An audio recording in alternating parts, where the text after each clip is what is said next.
or you are a worldly inquirer. There's always a question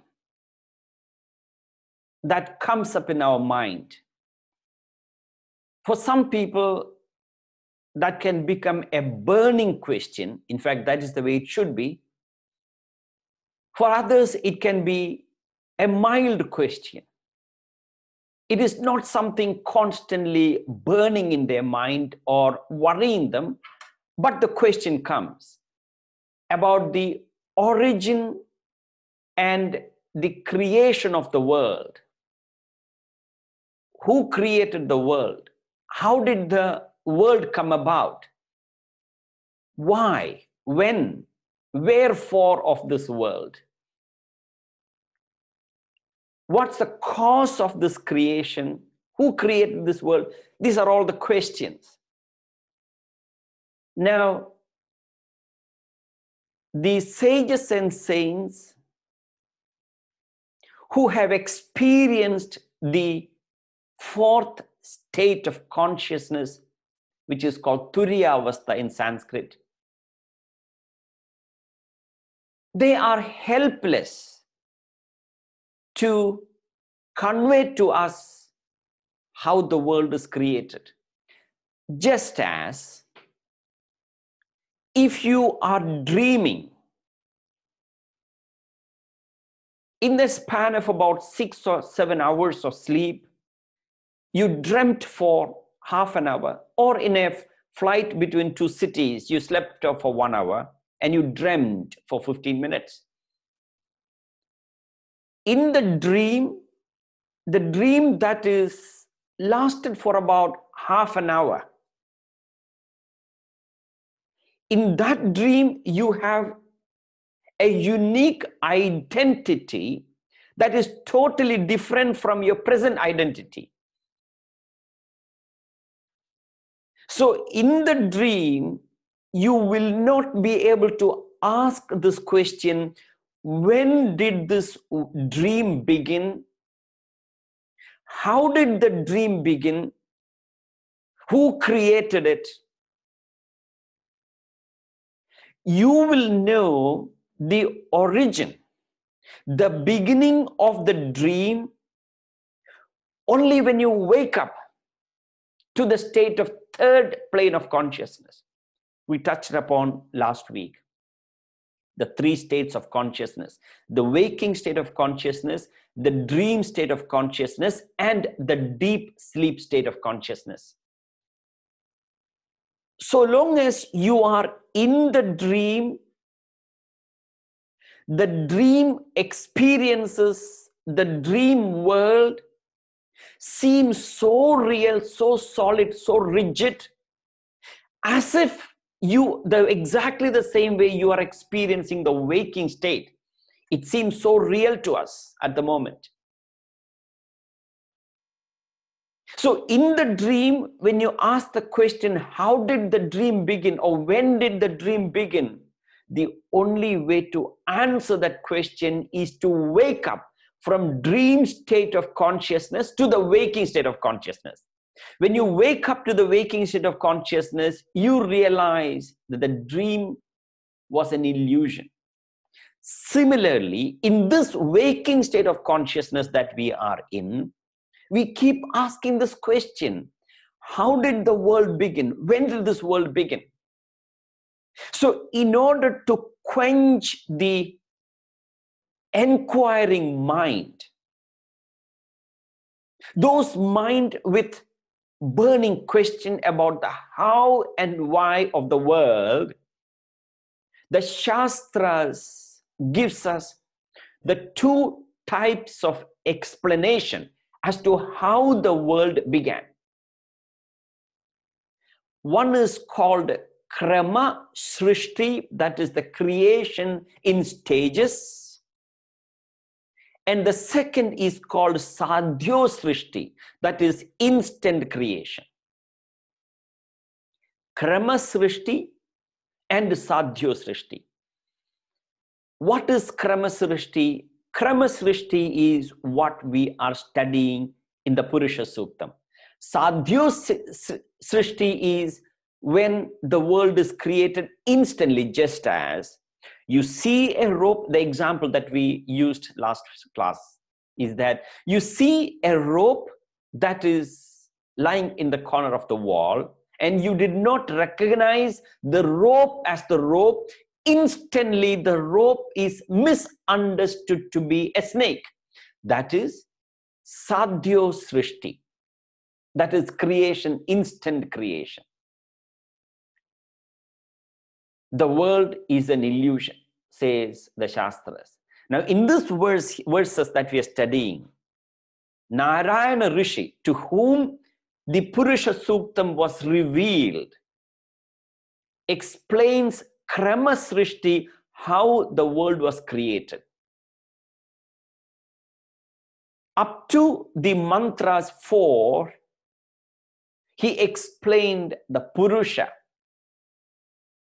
And then in the 5th mantra, he says, Tasmat Virat Ajayade. Thus, the Virat emerged, the cosmos emerged from him. Virat is the first progeny or the blueprint of the creation, as it were. And from Virat came Purusha. There is Purusha and then there's Purusha, that is plural. Purusha represents the multiplicity. And from that Purusha came the universe, and from the universe he says, Paschat Bhumim Ato Puraha. You know, the interesting thing is that Paschat Bhumim is globe, the goal, all right? Those days, our sages and saints knew the earth was round.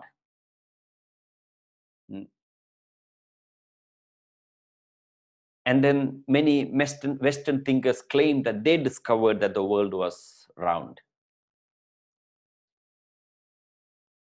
So then he created this earth and then created various bodies for all beings.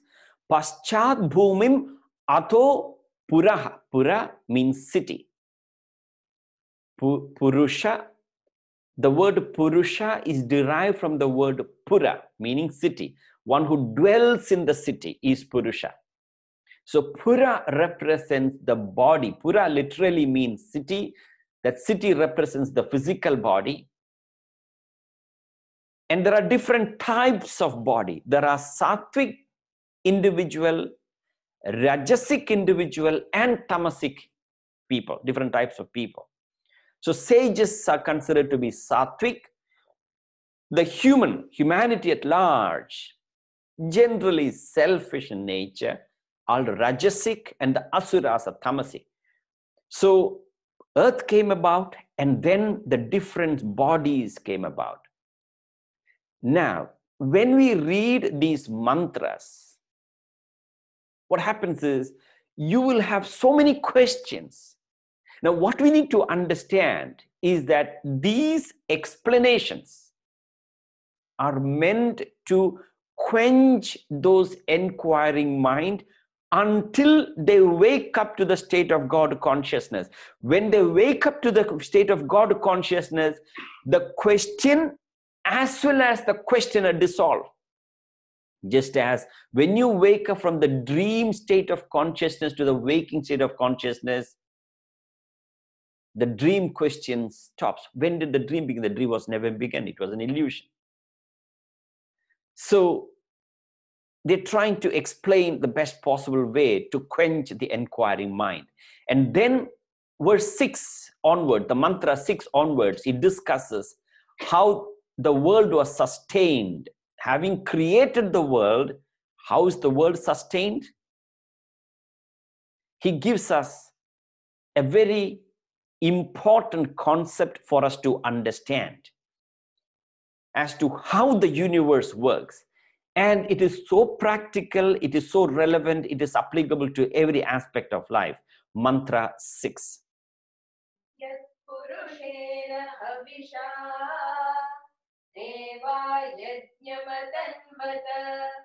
वसन्तो अस्यासीदाज्यम् ग्रीष्म इद्म शरदविः. The Purusha Suktam explains the maintenance of the world, the universe that is created, through a process called Yagna. He says, Yat Purushena Havisha. With Purusha as the offering, Deva Yagna Matanvataha. The Devas performed Yagna. Deva Yagna Matanvata. And in that Yagna, I'll explain what it means. It's, although it is 2 lines, you'll find it very time consuming. I wouldn't say time consuming, but it needs a lot of explanation to understand what is Yagna, the age-old, the oldest religious worship that we do. He says, in that Yagna, Vasanto Asyasi Dajyam, meaning spring season was offered as ghee, and Grishma Idmasharuddhavi, meaning summer, the where the summer was the kund, and the autumn is the holy food or prasadam. Now, what is this fire worship, Yagna? It is not only in the Purusha Suktam, even in the Bhagavad Gita, the concept of Yagna is extolled and explained in great detail as to what is Yagna.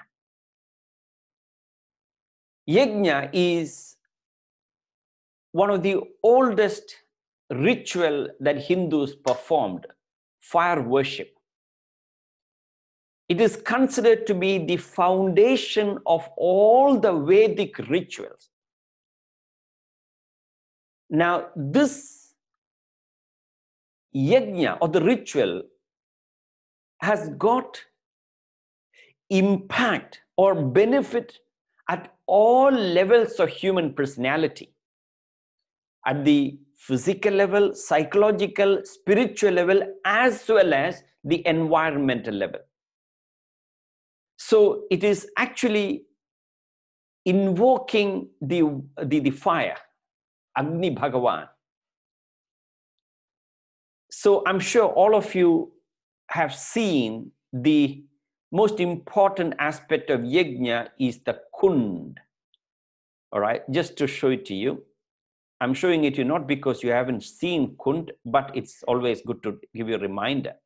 There you go, Sri Satya Sai Baba performing Yagna, all right, visible. All right.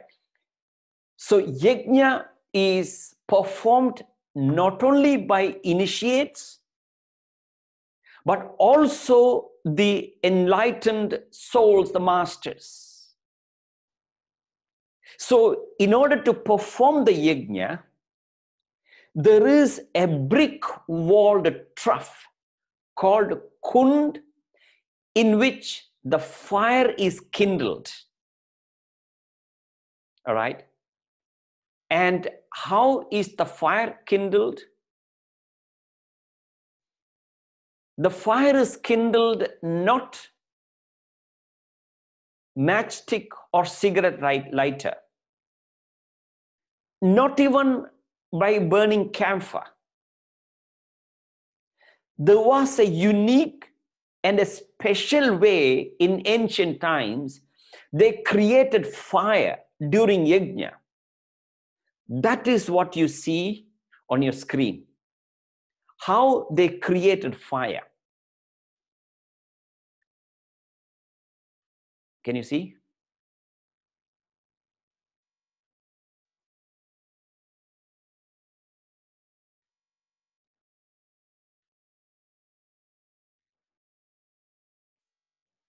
All right.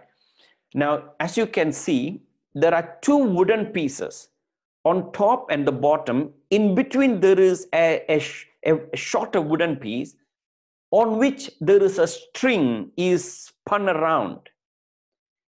And the pujari, the priest, vigorously spin the wooden piece, and the friction created by that spinning, that is how the fire was created.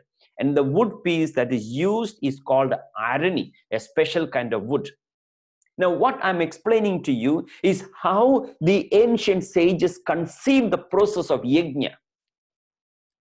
Now, in that image that you see, the top piece of the wood represents Jivatma, the bottom piece represents Paramatma, the wood in between is called our karma, our vasanas. By vigorous spinning, you burn away the karmas and vasanas. Jivatma unite with Paramatma. To give a symbolic meaning to that ritual. Now, we as modern enquirers, we always seek not only a mystic symbolism, we also want a scientific significance. So the concept of yajna is not only mystic, it is as well as scientific. All right. So when yajna is performed, all right, what happens is the yajamana is the householder who perform yajna, and they invite friends and family to participate in the yajna. So when they come to participate in the yajna, they carry a handful of dry grains. Usually it is paddy. So the dry grains are collected. So when the yajna begins, the priest, the presiding priest, prepares a specific herbal mixture. The herbal mixture that they prepare is of very high medicinal value. It was not something that we do today, buy it from the prayer shop. A specific herbal mixture is prepared, and this herbal mixture is mixed with pure ghee. What kind of ghee? Not the kind of ghee that you buy from Costco or any other supermarket. Okay, of course, that is what we use now because that is what is available.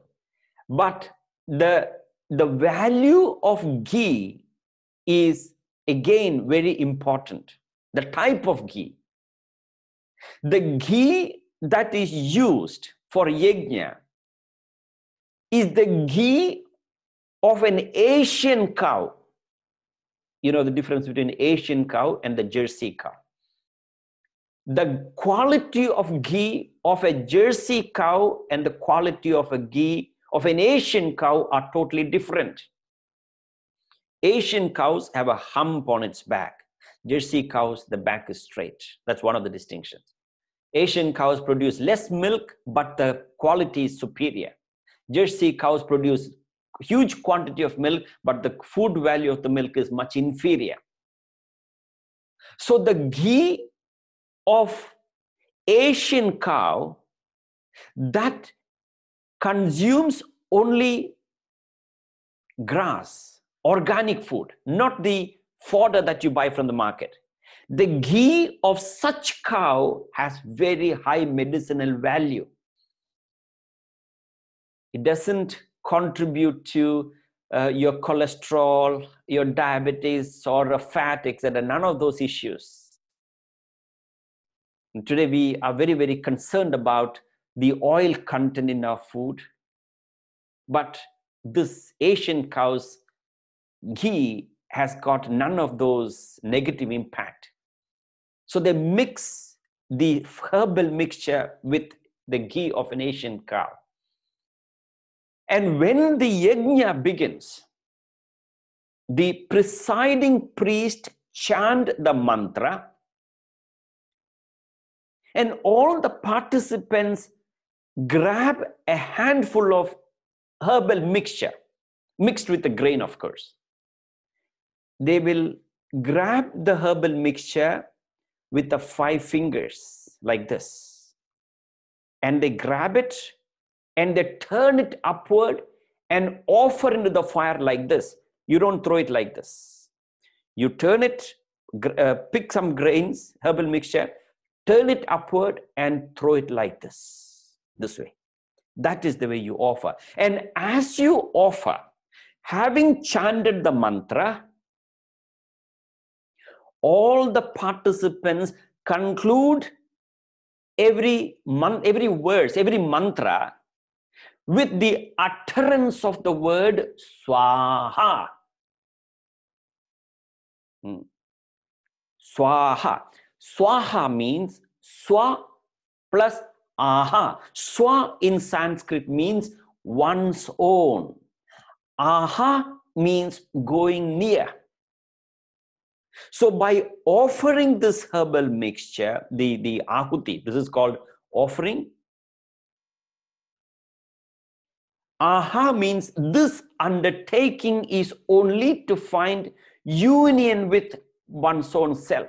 Swa aha, to go near, closer to one's own divinity. That's the meaning of the word swaha.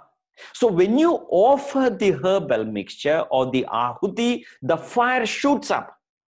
And the belief is that the fire god blesses. And once the yajna is over, we generally distribute prasadam with ash. And Shaivites, the followers of Shiva, smear the ash on the forehead, 3 lines. Or the followers of Vishnu put a dot or a gopi, whichever it is. All right, both symbolism is the same. All right, and the prasadam is distributed, and the sacrifice, the worship is over. Now, this represents a higher way of life. Yajna, the word yajna is derived from the Sanskrit root word yaj. Yaj means to offer, to sacrifice. All right. So the word yajna symbolizes a higher way of life, a life of sacrifice.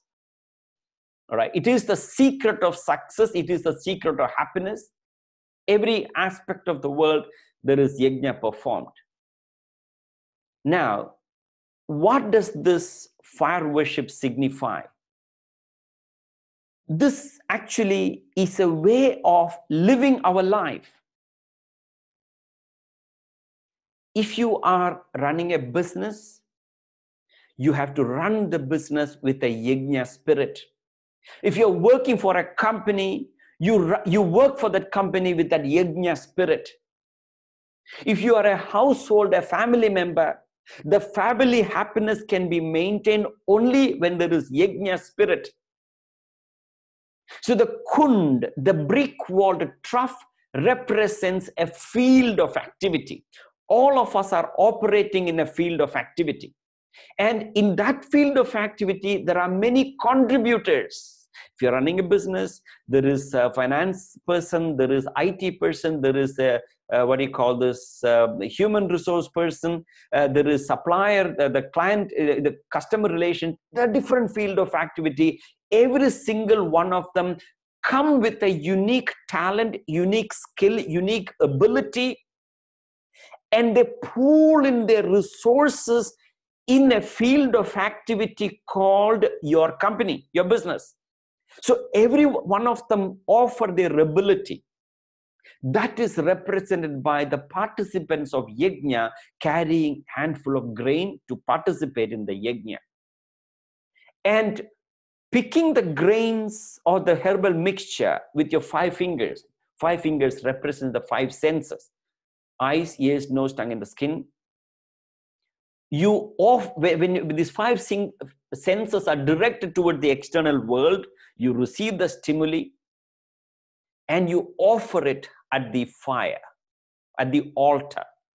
And the fire shoots up. The symbolism is that your vasanas and karma burns away.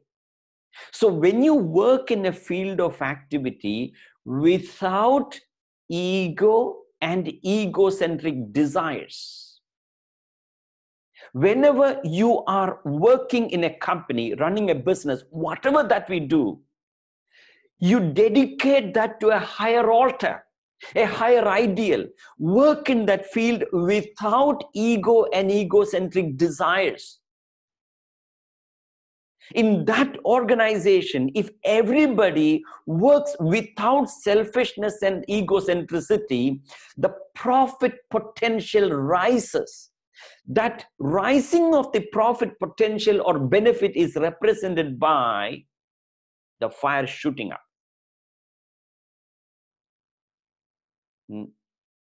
But contrary to that is when we work in a field of activity with ego and egocentricity, whether it is a religious organization or a business organization, the moment we start working, doesn't matter how hard we work, doesn't matter how much contribution we make, but when we make the contribution with ego and selfishness, there is friction, there is conflict, there is unhappiness. That business organization gradually diminishes. And the same is applicable for the whole universe. Remember, every other living beings, be it animal kingdom or vegetable kingdom, they live a life with a spirit of yagna. Only human beings need to practice this consciously. Animal, their very existence, their very presence becomes a contribution to the universe. Only human beings live in this world at the expense of nature. Not only we live at the expense of nature, we live by destroying nature. We got to change that. All right.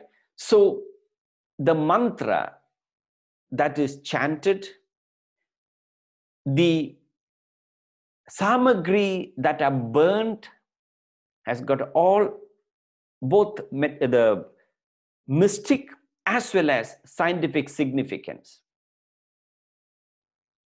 So that is the significance of sacrifice from our day-to-day activities perspective as to what is yagna. Now, the yagna, the performance of yagna also has got certain healing effect upon a human personality. We discussed last class the influence of mantra on the human mind. As I told you, the word mantra means trayate iti mana mantra. That which protects your mind is mantra. There is also another derivation of the word mantra, mananat trayate, meaning by reflection, it protects you. When you reflect upon the meaning of the mantra, it protects our mental condition. All right. So when the mantras are chanted, it has got incredible impact on the human mind, also human body. I'll explain to you how. And when the herbal mixture is burned with the pure ghee that I mentioned to you, the fumes emanating out of that herbal mixture is highly medicinal. It cures certain respiratory illness. And of course, you are performing in that mild heat of burning the fire. You all heard the Bhopal Gas Tragedy that happened in 1984, I think. All right. Bhopal Gas Tragedy. So there was the factory, the Union Carbide factory, that happened on the 3rd of December in 1984. Nearly thousands and thousands of people got killed, and the ill effect is still going on. And there were two families living just over 1 mile away from the factory. And while thousands of people in the middle of the night, about 3 o'clock, running around out of suffocation, this family got saved. The family name was Sohanlal Kushwane and Rathore, two family. Their life was saved. You might wonder how, while thousands of other people got killed. These two families, every day, they used to perform Agnihotri, Havan. So when the Havan is performed, the fumes emanated out of the Havan prevented the toxic gas coming from outside.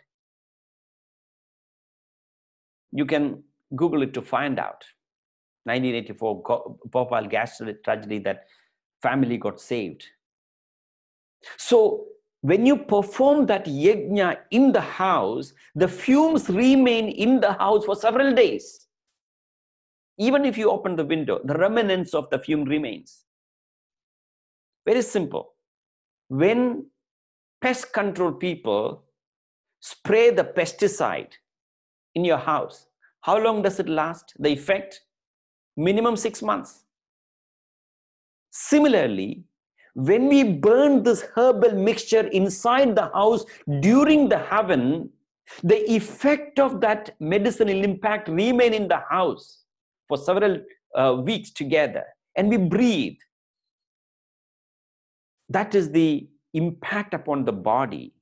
And the chanting of the mantra impacts our mind and the body. In fact, I'm sure some of you must have, perhaps most of you must have heard of the research that was done by Masaru Emoto, a Japanese scientist. He researched upon the impact of mantra on water molecules, the effect of sound on water molecule. So what he did is, he exposed samples of water to certain words, certain music, certain both negative and positive emotions. Having exposed the water sample to certain sound, and he froze that water for a few hours, made it condensed. And he examined that water through dark field microscope, special microscope. And he found the crystal formation was very unique and very pleasant. The water sample that was exposed to certain mantras and music and positive emotions particularly, the molecular formation of the crystals were very, very unique and pleasant. And he frozen the ordinary water without any exposure to neither positive or negative sound, and they found the water structure was in a disorder. And again, the same sample of water, he exposed it to chanting of the Vedic mantras, and he found the molecular structure after examining the crystals through the dark field microscope. The structure was very orderly, very pleasant to watch. Now, this is the observation. Scientist done. The scientist's name is Masaru Emoto, the Japanese scientist, Dr. Emoto. And what did he do? He exposed the same water to music like heavy metal, rock and roll. You know, that heavy sound which doesn't really have a rhythm, but a lot of people seem to like it. Such rock music and heavy metal, rock and roll, etc. And he found the molecular structure was in a total disarray. Now, understand this. See, our body, what is the percentage of water in our body? 68% of our body is water. So when we listen to mantras, when we chant the mantras, that all of you are learning mantras. So when you chant the mantra, when we learn to chant the mantra, although it might appear effectless, but it's making incredible impact not only on your mind, also on your body. And this is exactly the rationale behind the 41 days of austerity and chanting the mantra to kumbam, that is the water pot, the copper pot. And that water, having chanted the mantra for 41 days, morning and evening, and this kumbam of water, the pot of water, is poured on the temple's gopuram. It's very highly charged water. It's got energy because having chanted them, having exposed to this water for 41 days, the molecular structure is highly, highly positive. Similarly, when we chant the mantra during, before food. So when we chant the mantra, in fact, Om's Brahmarpram, Brahmahavi, Brahmatno, Brahmanahutam, Brahmaivatena Ganthavyam, Brahma Karma Samadhinam. Aham Vaishwanaro Bhutva, Praninam Dehamashritaha, Pranapana Samayuktaha, Pachaminam Tachaturvitam. In fact, one of the ashram that I visited in India a couple of years ago, the devotees, every meal, they chant the entire 15th chapter of the Bhagavad Gita. So when we chant the mantra, all right, the molecular structure of the food is changed. It's not just a mystical, it is also scientific. It's got impact. So therefore, when we perform yajna, all right, the priest chant the mantra and everybody participate in chanting of the mantra, it is making a significant impact upon at all levels of our personality. It purifies the environment. It impacts the physical body, impacts the mind, because the mantra protects the mind. The negative influence of the negative emotions, etc. So having understood thus far, and of course, by the way, when they perform the Kumbhabhishekam, right, the participants have to go through 41 days of severe austerity. They eat only sattvic food, of course, purely vegetarian, and out of vegetarian, purely sattvic food, not excessively spicy, etc. And they stay away from the family. They live on their men, particularly, that they are the one who participate. They live a life of austerity and they increase their mental vitality and energy to participate in the Kumbhabhishekam.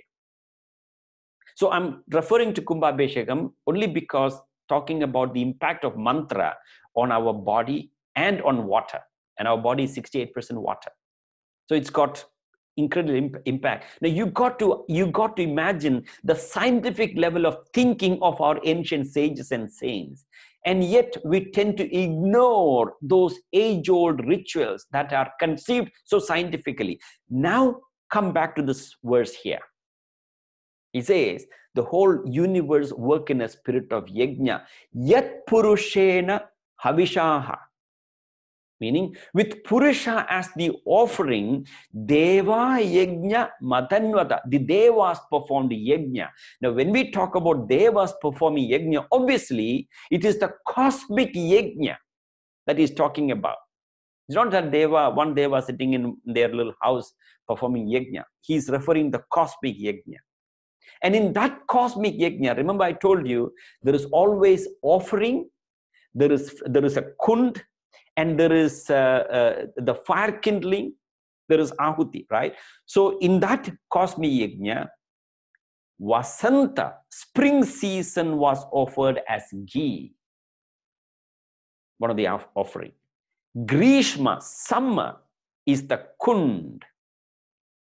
And Idma, autumn, is the holy food, the prasadam that was distributed. So he's using the analogy of the seasons or the universe to convey the principle of yajna. Now, it's not only the concept of Purusha Suktam, even in the Bhagavad Gita, in the third chapter of the Bhagavad Gita is entitled Karma Yoga.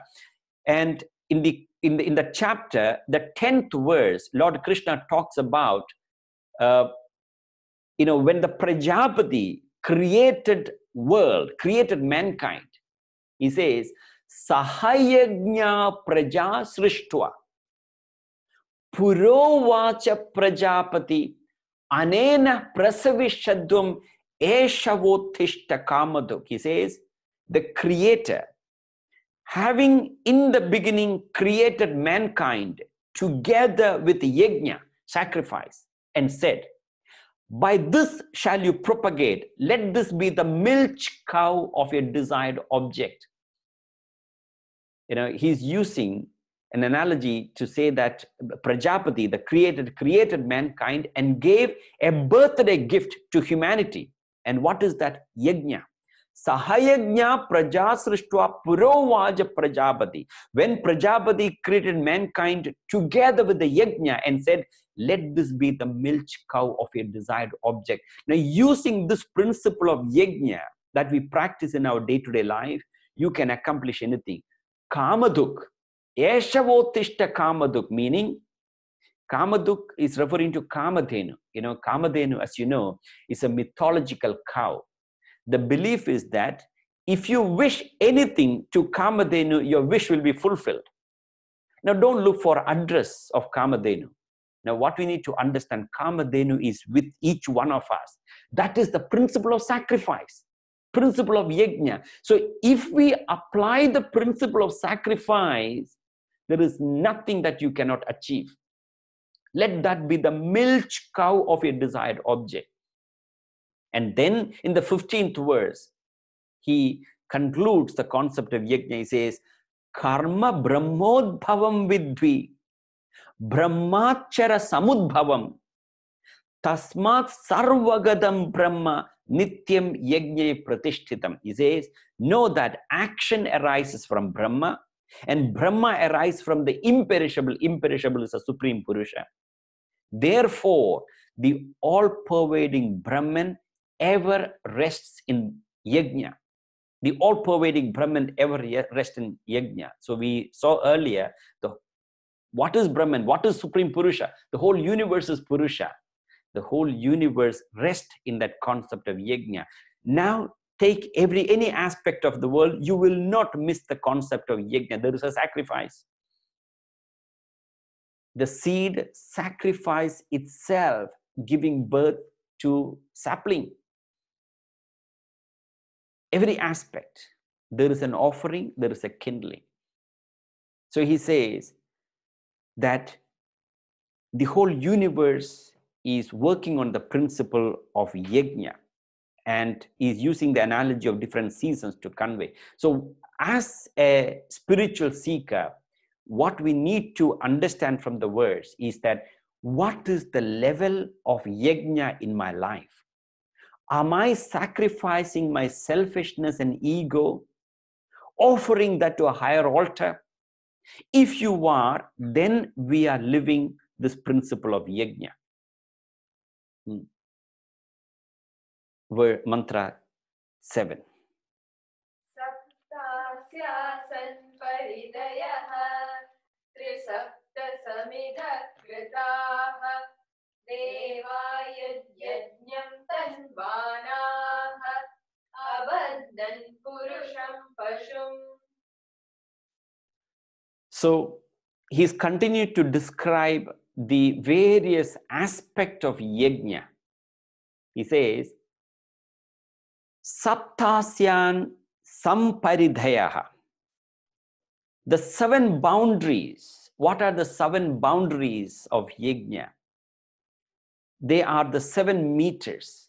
In the mantra, the chanting of the mantra involves 7 types of meters. Meters, as you know, are the, as you chant, you give emphasis upon certain syllables and letters, etc. So that's called the meters. So the 7 meters are Gayatri, Ushnik, Anuštubha, Brihati, Pankti, Trishtubha, and Jagati. These are the 7 meters.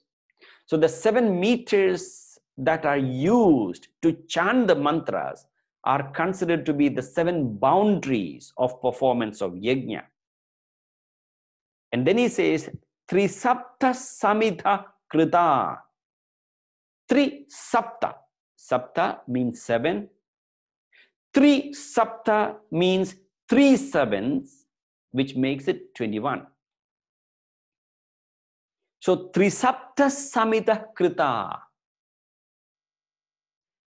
The ingredients that are offered during Yagna is 3 Sapta. That is the 21 ingredients. And what are the 21 ingredients?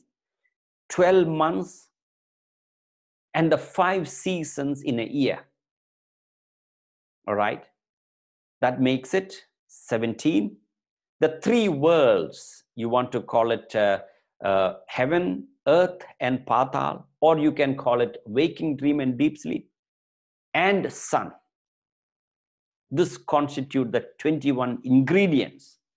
In this cosmic yajna, there are 21 ingredients offered. Or Trisapta, the 21 you could interpret it as this is as far as external is concerned. You can interpret these 21 ingredients within our personality, that are the 5 organs of perception, 5, and the 5 organs of action, that makes it 10, the 5 pranas, prana, apana, samana, udana, vyana, that makes it 15, and then 4 antakarana, manas, buddhi, chit, ahankar, that makes it 19, dharma and adharma. Dharma and adharma is based on our intention. Good intention and bad intention. Good intention is dharma, bad intention are adharma. So these are the 21 ingredients that are used. Trisapta Samita Krita. And then he says, Deva Yadyajnam Tanvana. So, beg your pardon, Tanvana. Thus Devas performed the yajna. Thus Devas performed yajna. Devas, the universe, making the sacrifices. And then he says, Abhagnan Purusham Pashum. Now this is important for us to focus upon. The Purusha became sacrificial animal. The Purusha itself is a sacrificial animal for creation. Now, during the performance of Yagna, there is a sacrificial animal. An animal is sacrificed. Now, you and me, as ardent followers of this great tradition, especially Purusha Suktam, you will find it difficult to accept that an animal is sacrificed performing yajna. And it is true. If that question doesn't come, then something wrong with you. How can such such a high level of thinking of performance of yajna, sacrifice, etc., and suddenly you talk about sacrificial animal, Pashum is the animal. It's impossible that they would have sacrificed an animal. In fact, Satya Sai Baba in his commentary says, sacrifice your animalistic tendencies. In any accomplishment, in any progress, there has to be sacrifice involved. So we got to sacrifice the animalistic tendencies. So Pashum, the sacrificial animal, is to sacrifice the negative tendencies, anger, greed, arrogance, vanity, pride. Some schools of thought recommend use of pumpkin, white pumpkin mixed with kumkum water, that red kumkum water, they mix it, symbolic. Or some schools of thought believe they make a form of an animal with rice flour or whatever it is. Definitely, we cannot find ourselves relating to this idea of sacrificing an animal to perform yajna. But then he talks about it. Abadnan Purusham Pashum, the Supreme Purusha himself became the sacrificial animal. Now, what does that mean? Selfishness and ego. There are two deadly enemies within every one of us. As you evolve spiritually, it becomes less. When you're spiritually less evolved, it becomes more. So what do we need to sacrifice is the ego and selfishness. Two things.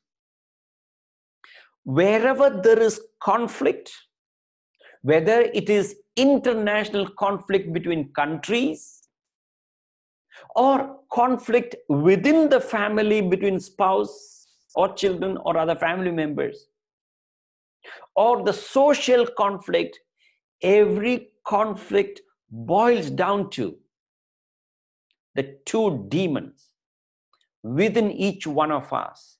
They are ego and selfishness. That is why I mentioned to the other day that in our Shastras, you will find demons always appear in pairs, not in single.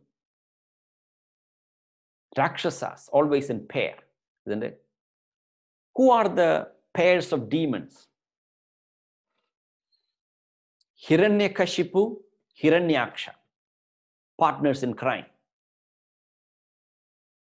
Shumbha and Nishumbha in Devi Mahatmyam. Ravana and Kumbhakarna. Then who else?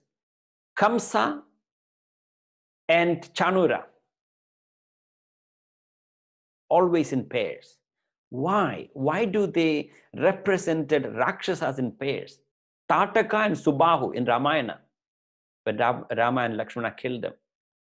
Meaning, there are no Rakshasas outside. The most powerful demons and Rakshasas live within our 2 ears in the form of ego and selfishness. That is what we need to sacrifice. Today, in the name of sacrifice, and today happen to be among Muslims, Bakrid. And they sacrifice goat, Bakri. There's no need for animal sacrifice there's no need for animal sacrifice at all. All that we need to do is to sacrifice our ego and selfishness, and then God's grace will flow.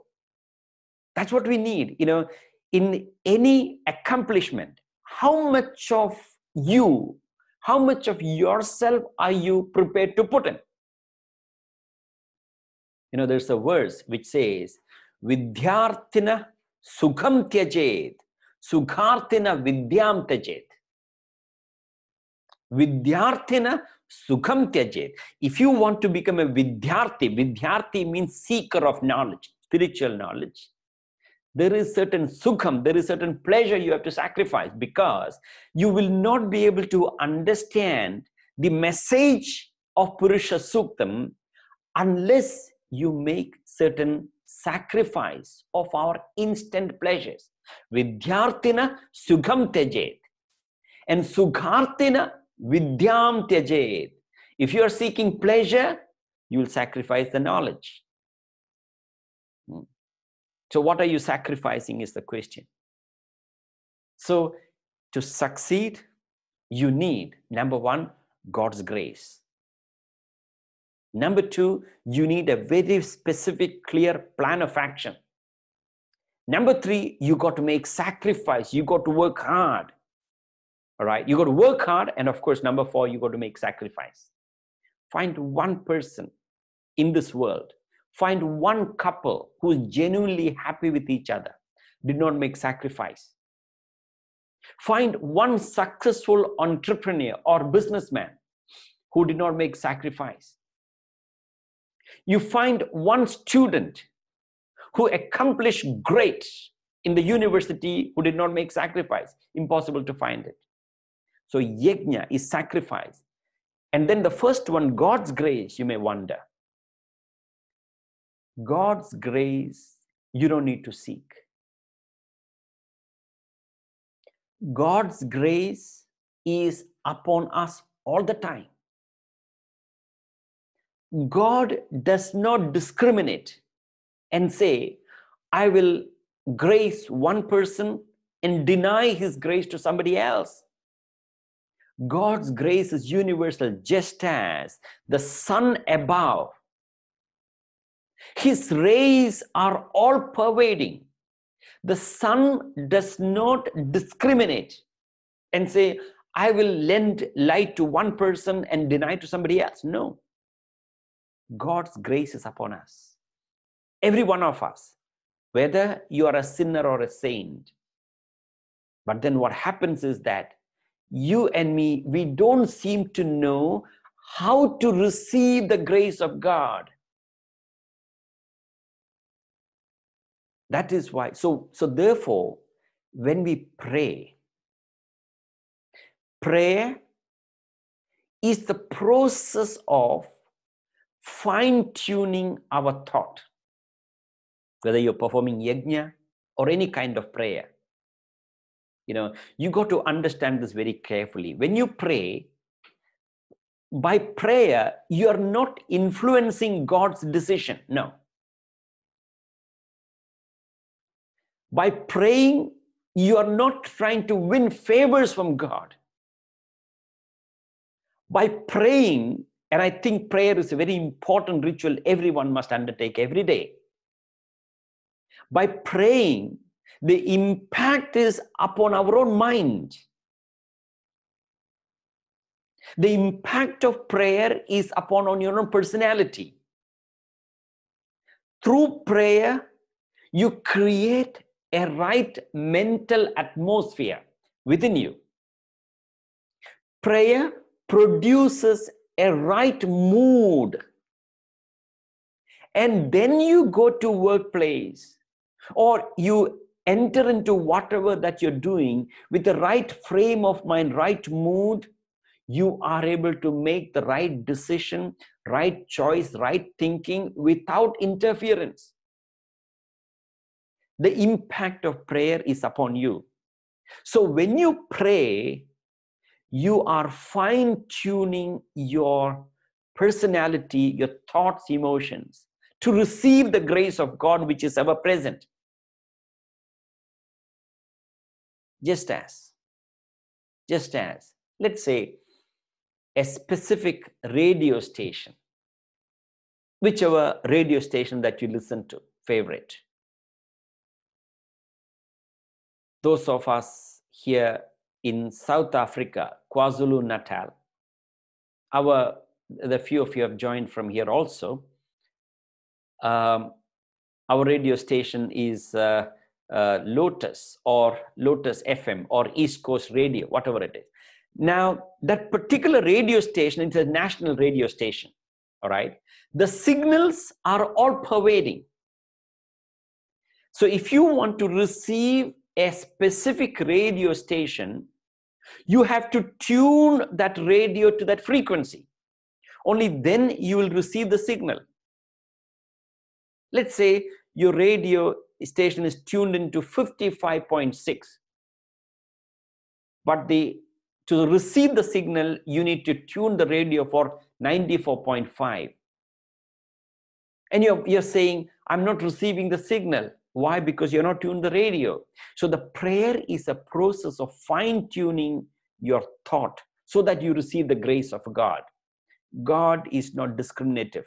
God's grace is already there, but our ego and selfishness is actually preventing us from receiving the grace of God. So the message of Purusha Suktam here, when he says, Abhagnan Purusham Pashum, sacrifice the Pashu, the animal, sacrifice the ego and selfishness.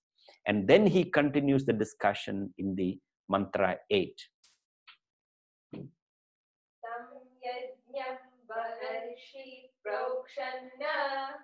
Purusham Jatamagradaha Tena Deva Ayajanta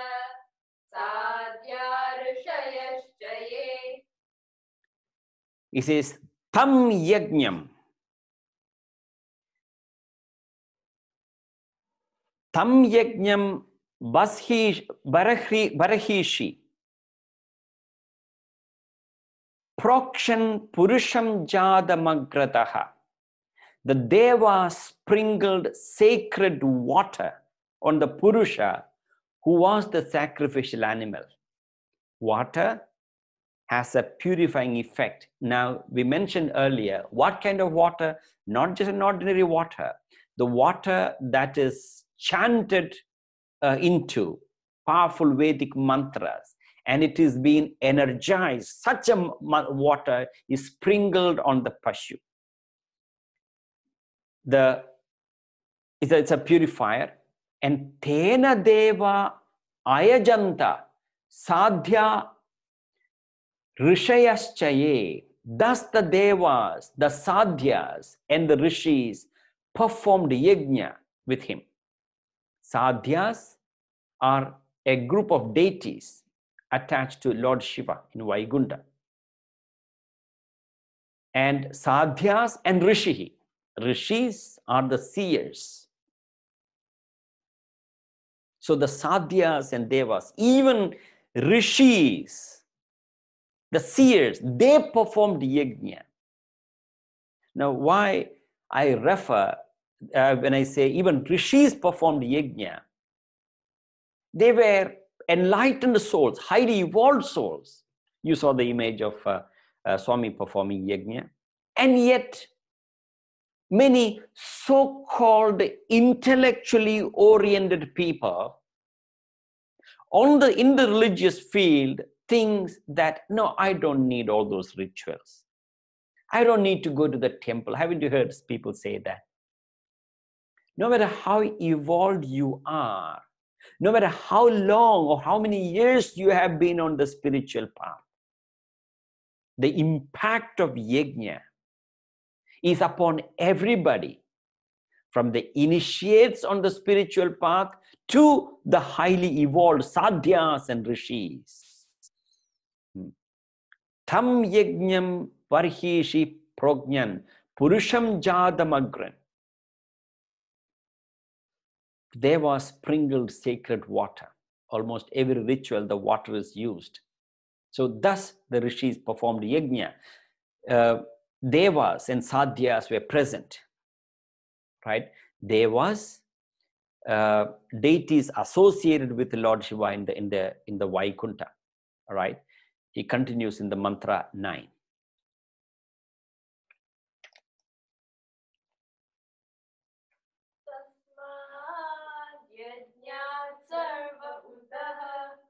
Samritam prishadajyam Pashugustavushchakre Mayavyana Aranyas Gramyas Chaye. Tasmat yajnat sarvahutaha samritam prishadajyam. He says, from the yajna appeared ghee mixed with curds. Now this must be confusing. So far we have been saying we have been offering ghee. Now he says from yajna the ghee mixed with curd appears. And then he says, Pashugum stagum cha kre vayavyan aranyan gramyaschaye. Meaning the birds, domestic animal, as well as the wild animals were created by Purusha. So he's talking about various aspects of the universe is created. All right. In that creation, remember, Tasmat sarvadagadam yajna nityam yajna pratishchitam. I'm quoting the Bhagavad Gita. Yajna is all pervading. The entire universe is founded on the spirit of yajna. And from that, everything emerged. So in the process of explaining Krama Mukti, the Karamasrishti rather, creation in stages, he's explaining how the beings are created. Ghee. You know, when we talk about ghee and curd, we are all reminded of, in the Bhagavatam, where Krishna stole ghee, the butter ghee from Gopi's house, isn't it? Very, very significant. In our Hindu tradition, Hindu rituals, pure ghees play a very significant role. That is, now what does it mean? Krishna stealing butter. In fact, we even sing bhajans glorifying the act of stealing butter from Gopi's house, isn't it? We call him Bada Chitchor. Chitchor. Chitchor means one who steals the chit. See, the tradition, as you know, in India is that even now, I'm sure many of you prepare your curd and butter ghee at home itself. Olden days, as you know, it was different. First of all, how they created the butter ghee is very unique. They boil the milk, and having boiled, allow the milk to cool down to a lukewarm temperature. And once the milk cools down to a lukewarm temperature, and then you add a little bit of yogurt, a little bit of a spoonful of curd inside in the lukewarm milk, and you leave it overnight. And next morning, when you check the pot, you'll find almost solid, semi-solid, I would say, curd formed, depending upon the quality of milk. So curd is formed, and then what happens? You churn the curd with a cross ladle. When you vigorously churn the curd, the butter ghee gets separated gradually. All right, butter ghee gets separated. You pour some water into it while churning, so that loosen it. Churning becomes easier. And the butter ghee gradually gets separated, and they collect that butter ghee. And those days there was no refrigerator, as you know, and they would preserve the butter ghee in fresh water. They change the water every day. They preserve the butter ghee in fresh water, and to prevent it from insects, etc., they would hang it on a sling on the ceiling at a significant height. This is what they used to do. Gopis did this in Vrindavan. And they would prepare this over many days to make it a substantial quantity. And having prepared, when the quantity of butter ghee is sufficient, and they will heat it. I've heard they say that even when you melt the butter ghee, it has to be melted in the heat of the sun, not in our flame, but we boil it in the flame, right? We boil it, heat it, melt it, and then ghee becomes permanent. Butter ghee gets spoiled because there is water content in it. Whereas ghee becomes permanent, you can preserve it for months together or even years. So this is the way the butter ghee is prepared. And once the butter is prepared and kept it on the ceiling, our good friend Bhagavan Krishna, with all his other fellows, breaks into Gopi's house, and they form a pyramid, and they climb one on top of the other, and he steals the butter and consumes it. All right. Now, what does it indicate? That in life, we need to bring our thought to a single pointed concentration.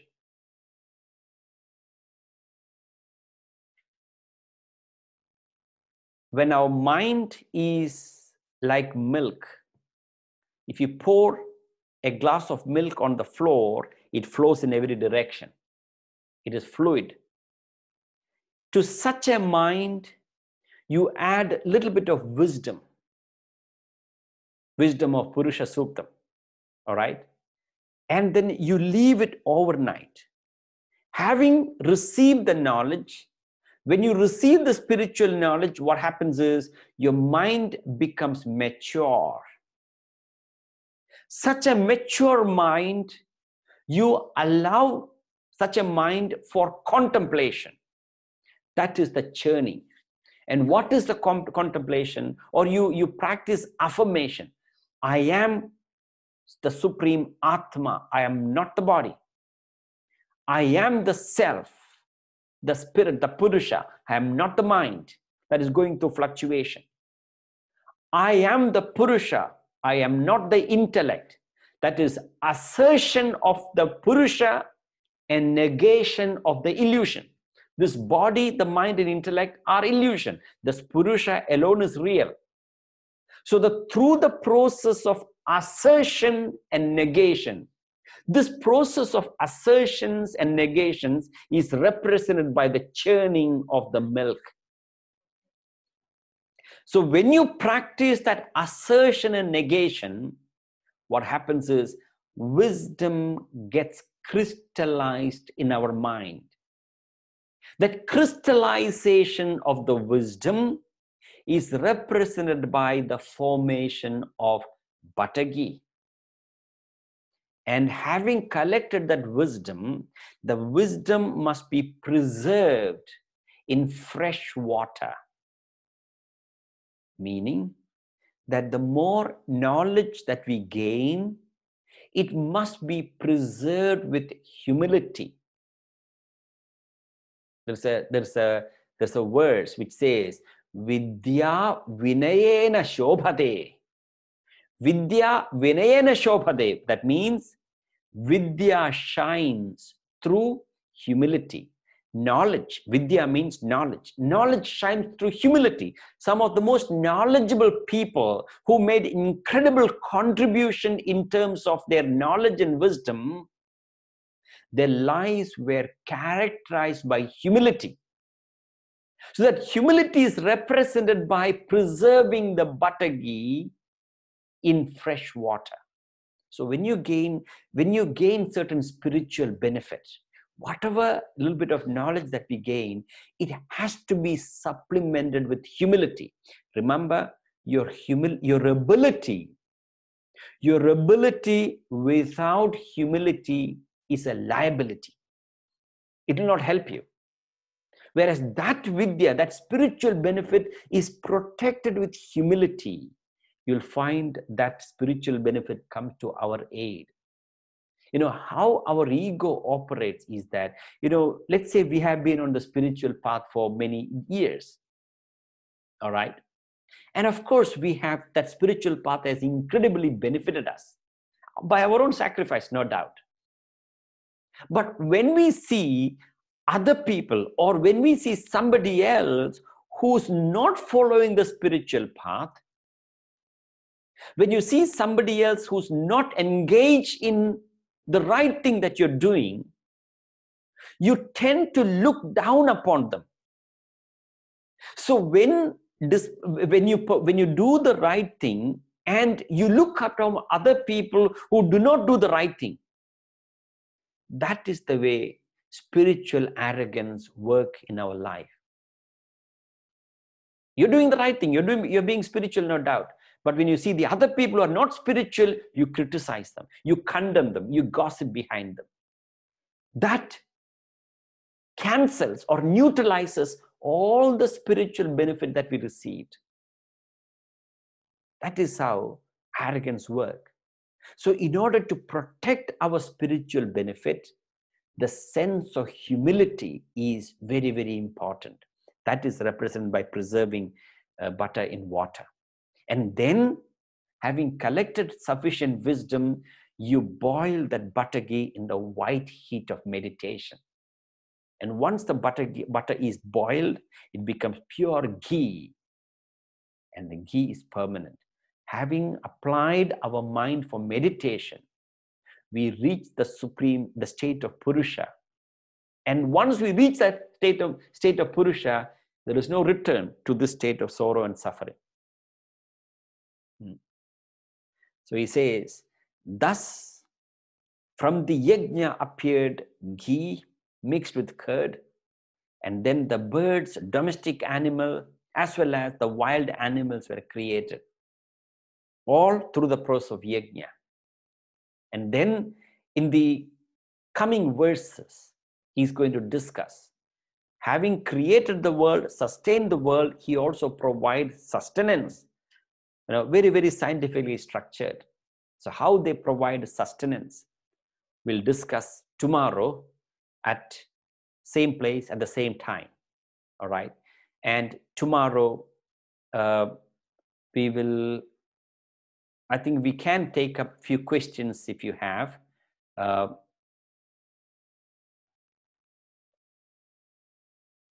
We are still all right, a few minutes to take up some questions.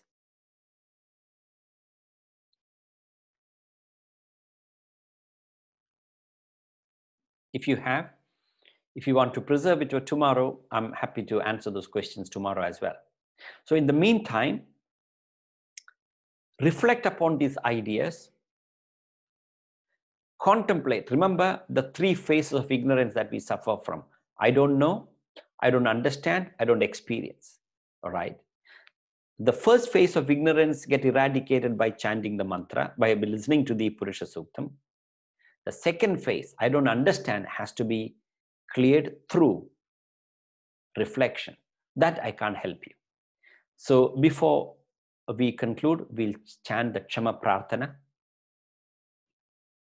Om Yadakshara Padabhrashtam Matra Heenam Priyad Bhavet Tat Sarvam Shamyatam Deva Narayana Namostute Visarga Bindu Matrani Padapadaksharaani Cha Nyunani Chatiriktaani Kshamasva Saishvara Aparada Sahasrani Kriyante Harinisham Maya Dasoyamiti Mamatva Kshamasva Saishvara Anyata Sharanam Nasti Tvameva Sharanam Mama तस्मात् कारुण्यभावेन रक्ष रक्ष साईश्वर हरि ओम तत्सत् श्री साईश्वरार्पणमस्तु ओम शांति शांति शांति.